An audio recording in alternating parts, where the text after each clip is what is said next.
And I wish I could take credit for this, and I can't, because it was one of my colleagues who came up with what I thought was one of the most brilliant ideas I've ever seen in consulting.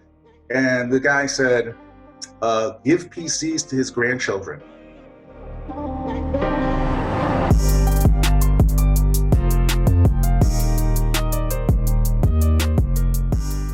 As the generational gap sort of churns and changes itself over that period of time, the attitudes within the internal organizations will start driving decisions in a slightly different way that maybe before were more influenced by past methodologies and mentalities.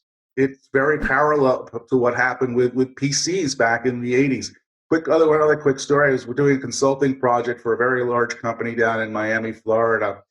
And the IT staff came to us and said, our CEO is so adamantly against using a PC. Do you guys have any ideas of how we can get him to use a PC so he can see the benefits of this? And I wish I could take credit for this, and I can't, because it was one of my colleagues who came up with what I thought was one of the most brilliant ideas I've ever seen in consulting. And the guy said, give PCs to his grandchildren. And so they gave PCs to his grandchildren, who then said, Grandpa, let's do email.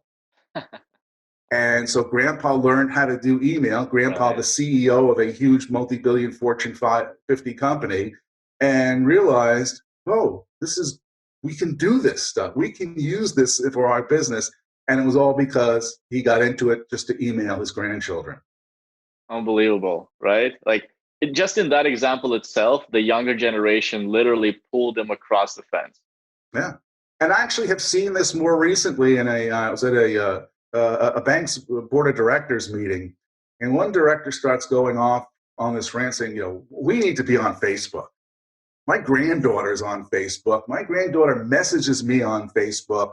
And if they are all doing this, we need to be on Facebook. And again, if it wasn't for his grandchild, he would never have thought of mentioning Facebook.